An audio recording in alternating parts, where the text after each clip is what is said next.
Hello, glad you're with us. I'm Mick Cornett along with Kent Myers. We're here every week on The Verdict. We meet interesting people and deal with topical issues. We're welcoming in a visitor. I guess this is his first appearance on The Verdict? It is, but before we get to that, okay. Merry Christmas. Well, thank you This is our Christmas show. We didn't have hats or a tree or anything, but Merry Christmas to you viewers as well. Yes, Joe Harroz, the new dean of the University of Oklahoma College of Law, is going to be with us to talk about what's going on. That'll be terrific. Joe Harroz, today's guest on The Verdict. We'll be right back.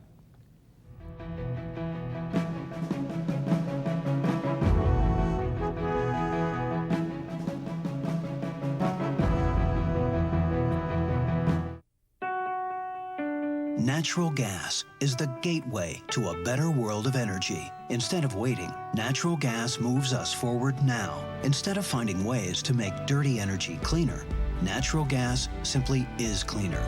We can use it to create our own energy, a wealth of new jobs, and keep more money here at home. Learn more at chk.com. Chesapeake, America's champion of natural gas.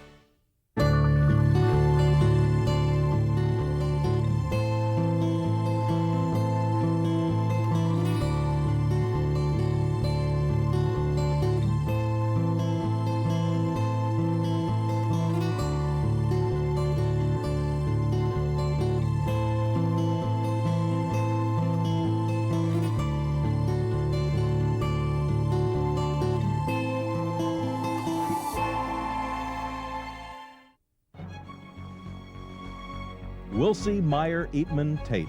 We're accountants. We do taxes, business valuations, estate planning, and consulting. And we're right here in Oklahoma, working with the owners of small and medium-sized businesses.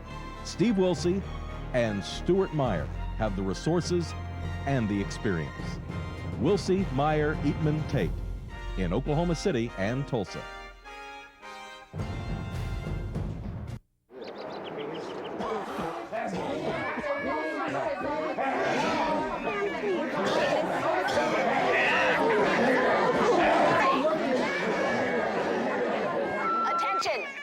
There's no waiting at the St. Anthony ER. No waiting. Announcing the end of ER waiting at St. Anthony Hospital. Go to saintsok.com and reserve your time online. Why didn't we think of that?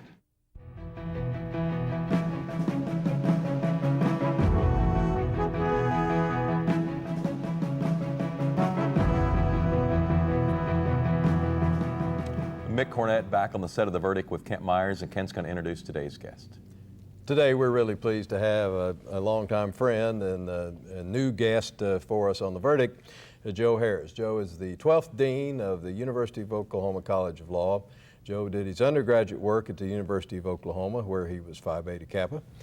He did his law work at Georgetown University Law Center. After that, he was in Washington serving on Senator Bourne's staff for a while in a number of capacities, including general counsel. He did engage in some private practice quite well, I have to tell you, with me at Crowe and Dunleavy, and we were sure pleased to have him and sorry to see him leave. He then rejoined the university for about 14 years in a couple of capacities, including general counsel, then was in private business for a number of years, and then got the call to come back to the mother law school at the University of Oklahoma. And in 2010, this year, he was named dean to succeed Andy Coates, and he's on board, running hard, and doing well. Joe, welcome. Well, thank you very much. Glad to have you. Thanks, it's a pleasure to be here. There's been a series of established leadership in that position, the Dean of the College of Law. How does it feel to be kind of following in the footsteps of such an illustrious group? Well, it's humbling and inspiring. Every day I walk into the building and I walk into Coates Hall. So every day I'm reminded, and Andy is a dear friend and did a terrific job. And I also walk past the portrait of Dean Monette, the first dean at the College of Law. And it really is. It's exciting and inspiring. And on my first day with the students this semester, we have an orientation, and a new first-year student looked anxious and nervous, and I thought I'd come by and comfort him. And I said, look, I know it's scary on your first day to be here, but I'm sort of new here too. I'm following Andy Coates as dean, and he said, you're way worse off than I am. So I'm reminded of it every day. Well, you left a successful tenure in private business. to come back to the law school. How difficult was it to leave private business, which has its attributes, of course, as well, to come back to the university? You know, initially when I was nominated for the process, and as you know, in academics, these things take 6 months, to 9 months. At first I thought, well, is the timing right for me? And then I went and interviewed, and I'd spent a long time at the University of Oklahoma and had taught at the law school as an adjunct for 13 years. But until I went through that process and really got to know the law school and the faculty and the students, I didn't really appreciate it. And after I had my long day, sort of the 14-hour day of interviewing, I came home that night and I couldn't sleep. I knew that night that I wasn't ambivalent, but I just had to have the position because I was so excited about it. And so on that day when I really did the long interview, there was no question in my mind if they picked me, what I would say. What is the interview process like? Is it one person, or is there a group of people talking to you? It's a tortuous labyrinth. It is. It's amazing. I mean, it really is. There are a series of levels of interviews. There is a faculty committee. There is a large search committee that exists as well, and so you have a series of hurdles to go through, and it's not atypical in academics to do this. And so you go through a series of interviews, including one 14-hour day where you go through and meet with the faculty as a whole, and you go through individual interviews.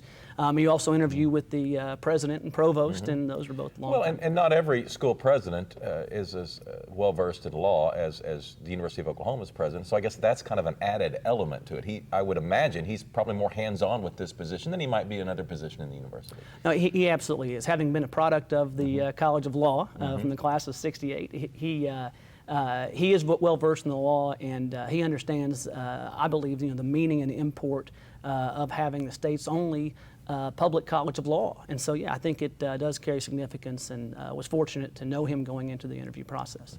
Let me ask you about something that I've never really understood. I understood it existed, but didn't know the significance of it. I understand that the OU College of Law has its own separate budget, separate and apart from the university.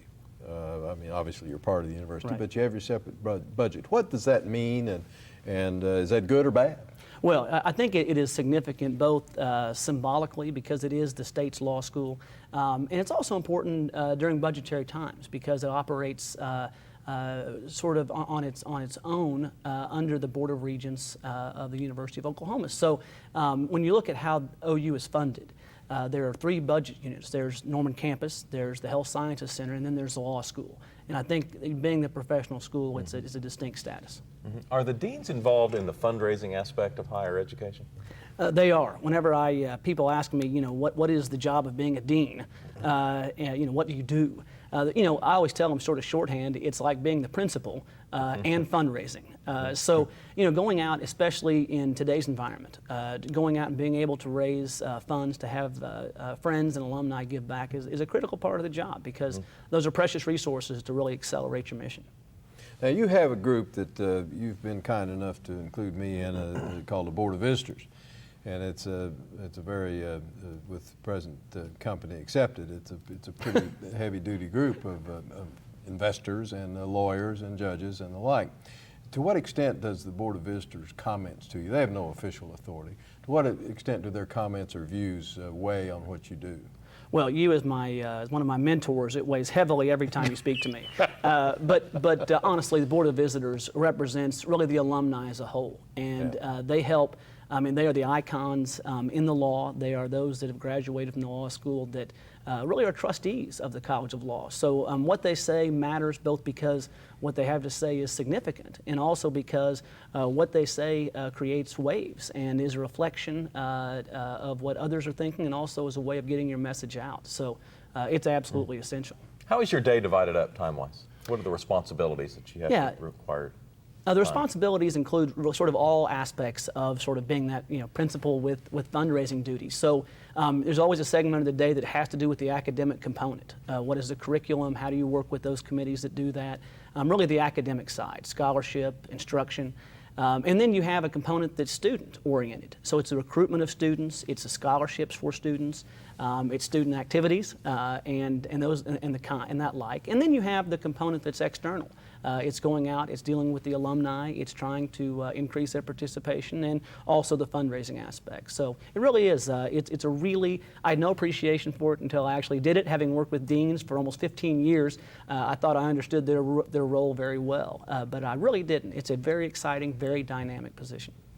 You were, of course, always aware of the law school and its condition when you were teaching there and when you were in general counsel and after you left in the private business. How would you describe the state of the law school from the standpoint of overall acceptability at the time you take over as dean? Exceptional. Yeah. I mean, Andy did a fabulous job. When he came in, it was, we'd gone through a bit of a lull. What he has done and what the law school itself has done, it's always had a great faculty. Students have always been great, but I'm not sure it's ever been in better condition than it is right now. And you know, I sort of look at it as being fraught with opportunity. I mean, there is so much that can be done right now. Andy's a dear friend and a longtime colleague and mentor as well. And I go and see him at least once a week, and he's still very involved. And there's really a chance. You know, one of the sort of slogans of the College of Law is generations of excellence. And you know, in a very real sense, that's sort of what exists right now. Sort of this working from generation to generation. And when you look at what you can do there right now, from the academics, from I mean, the talent of the students is incredible. The bottom 1/3 of our students right now are actually more academically talented as measured by GPA and LSAT score than the top third were just 10 years ago. My goodness. Yeah, it's amazing. And the faculty Yeah, I would have to bribe right. my way in nowadays.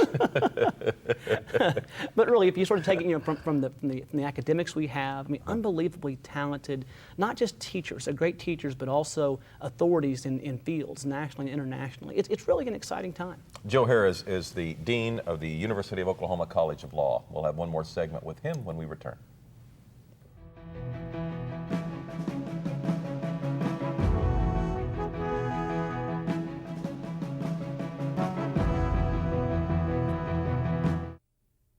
This cane is called For All the Grandfathers, and I dedicate it to my grandfather, Franklin Allen. Me and him just had like a spiritual thing where I just learned lessons from him without him telling me anything.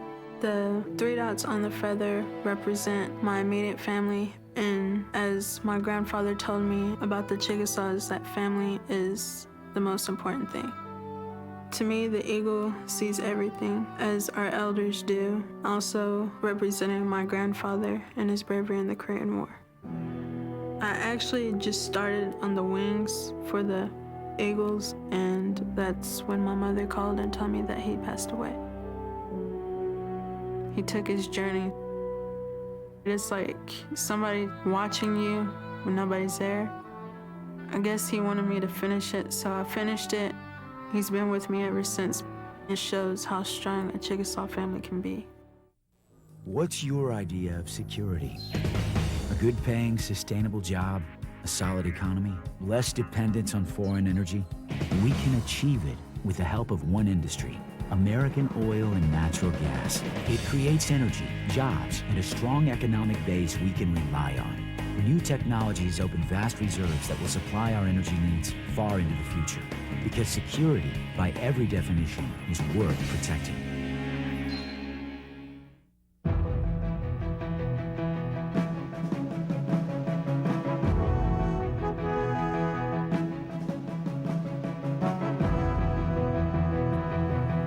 Welcome back to The Verdict. We're visiting with Joe Harroz. He is the Dean at the Oklahoma College of Law. And we went to, earlier in the last segment, you talked about the process of the interviews and all of the many layered steps that it takes to get to this position. Once you were hired, then how do you think you were received by the students and the faculty and the others that are involved? You know, incredibly well. I mean, they've all been so kind. I mean, the students have been wonderful. They're really talented. The faculty actually vote on the position of dean, and so it was post-vote, very warmly received, and they've been fantastic. You know, what's been really encouraging, I think, for the College of Law as a whole was the reception by alumni. We've done 2 major events, one in Tulsa where we had 130 OU College of Law alums show up for luncheon there, and then just 2 weeks ago in Oklahoma City, we had a luncheon where 300 Oklahoma City area College of Law alumni showed up and expressed their support. And so it's really, the reception's fantastic, and it speaks to, I think, the love they have for the college and a belief in where it can go. So it's really an exciting time. Well, I would have a little bit of the same take and a little different. It's a combination of a love for the law school and a knowledge of your qualifications and credentials, and thinking it's a very good marriage. Talk a little bit about the faculty that is there now, and how OU College of Law is able to retain good, exceptional faculty. You know, Ken, it is, since you've taught there for so long, and we're lucky to have you, you know how talented they are. They are, and I really didn't appreciate it, they are some of the great scholars in our nation, and great teachers, and they put teaching first, but they're also, you know, great in their area of expertise. A good example is oil and gas law. We have Owen Anderson right now, who's a national and international authority who follows on a long line, all the way back to Kuntz, you know, of great, and you look across areas, not just in oil and gas, but from property law to the federal rules, you know, Palomar or Gensler. I mean, you can look across areas and you find these great, great authorities who are also love and passionate about teaching. And we're very fortunate to retain them. How do you keep them? You know, you keep them, I believe, by creating a place where they enjoy coming to work, both intellectually, by creating programs where it's a dynamic intellectual community, where you bring in speakers, where you send them places to go speak, where they love being intellectually, and also a place where they love being around students, and a place they can enjoy themselves, where it's not just an intellectual endeavor. So a place you enjoy both working and being socially, I think, is the key, and hopefully we'll continue to retain them. Now, do you plan to teach any yourself? I do. Like Kent, I've taught probably not quite as long as you. I've taught for 13 years at the College of Law on a volunteer basis as an adjunct professor, and I teach again next semester in employment law, and plan to continue doing that. It's what I honestly most enjoy doing professionally. What are the top 2 or 3 major needs of the College of Law now? The major need is really it's additional resources, because when you look at our physical facility, there's no one in the country that has a better facility than we have. That's right. Our students, we have 3 record classes in a row. So in our 100 and now first year of the history of the College of Law, we are in a position now where we have the best students that are out there in that entire time Talk period. about record classes. I know what you mean, but tell our viewers what you mean by record classes. So record classes in the sense of GPA and LSAT scores, so the qualifications that are used, incredibly talented, the best we've ever had. And that creates an effect where it's not just great to have smart students there, but they impact all the students that are there. Yeah, 3 years ago you had the best class you've ever had. Right.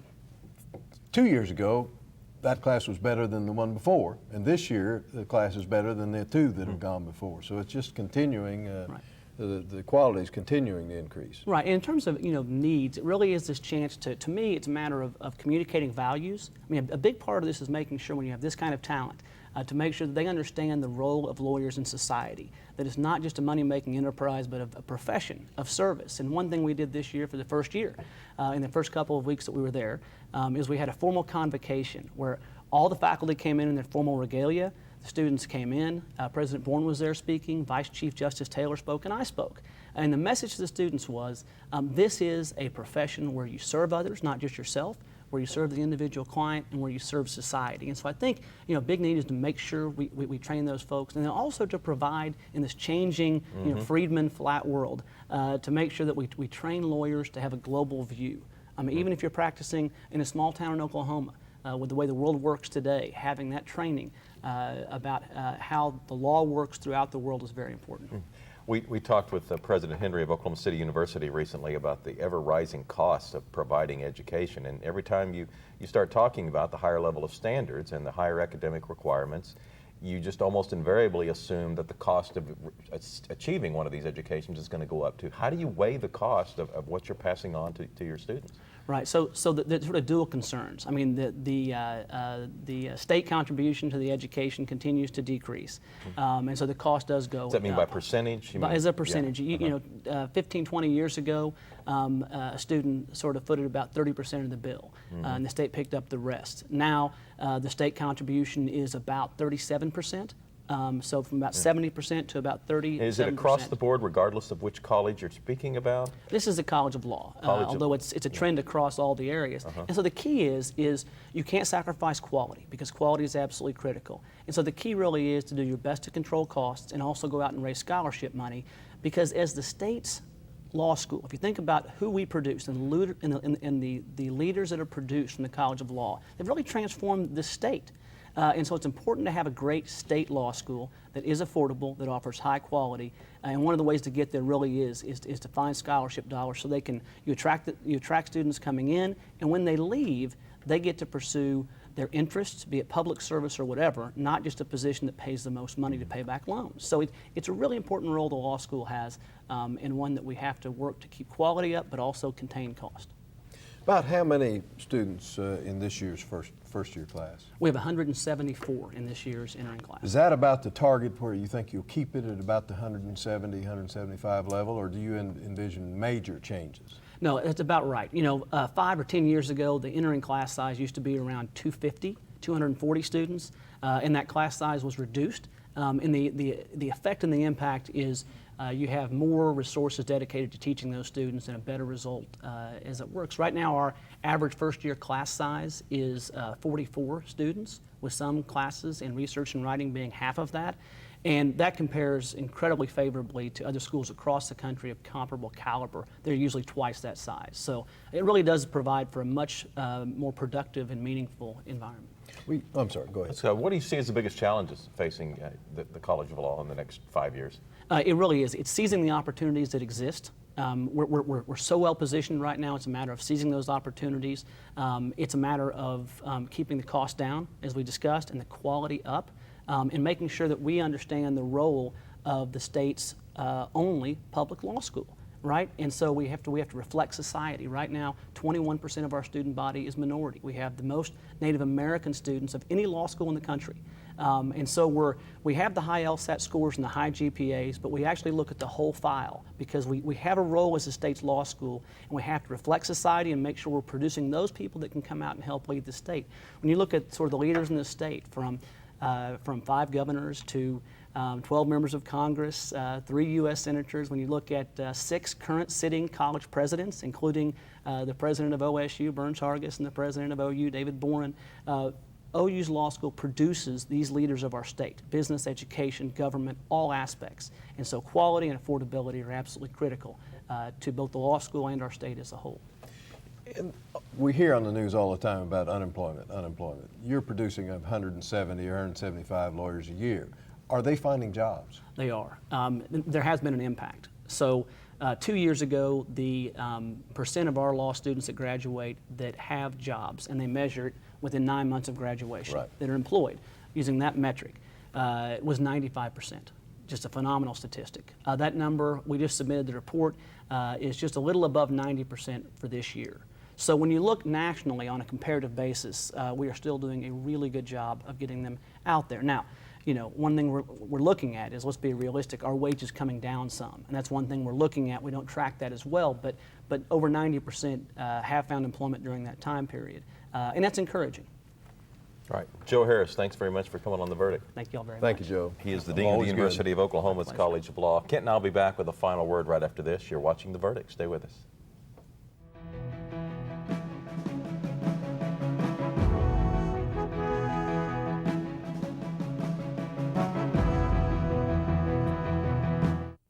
All children deserve a life of hope and love, but sometimes they experience a life of pain, neglect, and abuse. When that happens, each child deserves all the quality assistance and representation that can be offered in our legal system. For more information, call 23-CHILD. Oklahoma Lawyers for Children, helping to bring hope and love back to the lives of abused children. The good life comes naturally to Tulsa, where nature's beauty is matched with an eye for aesthetics. A legacy of neighborhoods graced with lawns and landscaping and handsome homes. A place that seems to have patented an ideal lifestyle. Bank First is loyal to the quality of life Tulsa assures its citizens. to the priority placed on education, culture, and growth. Loyal to builders who transform raw land into residential charm. Developers who see opportunity and add vitality to Tulsa's economy. Bank First serves both enterprise and private lives that need a loyal partner. It's how we help nurture this city's very good life. Bank First. Loyal to Oklahoma. Loyal to you. Over time, owning your home has proved to be a good decision. And while lately the economy has presented challenges, it's also helped us focus on what matters most: family, friendship, community, and finding a home that's right for you. No one has more experience and expertise to help you than an agent who is a realtor. We're prepared to show you options, answer your questions, and guide you home. Every market's different. Call a realtor today. The Journal-Record is pleased to be a sponsor of The Verdict. The Journal-Record, since 1903, the best source of Oklahoma business news and legal information. And for almost 30 years, Oklahoma political, government, and business leaders have turned to the McCarville Report for accurate, reliable, inside information. Visit the McCarville Report online.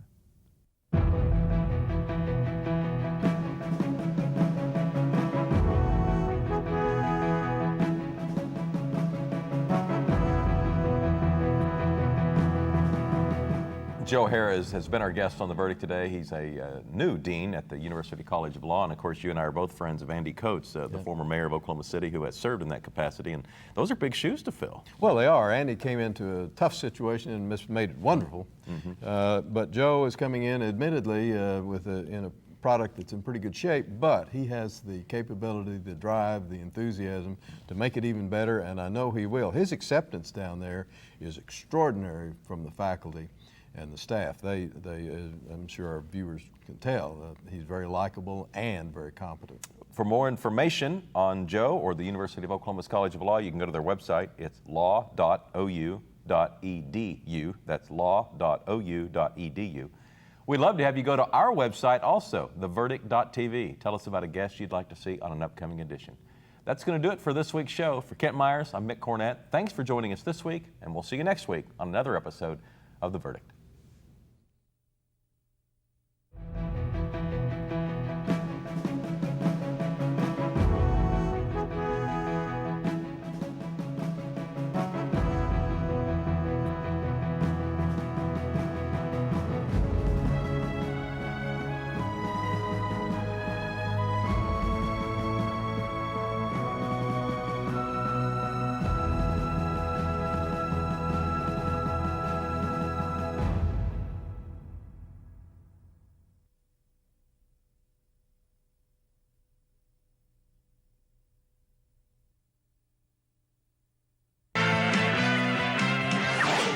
The preceding program was produced exclusively for the Cox Channel.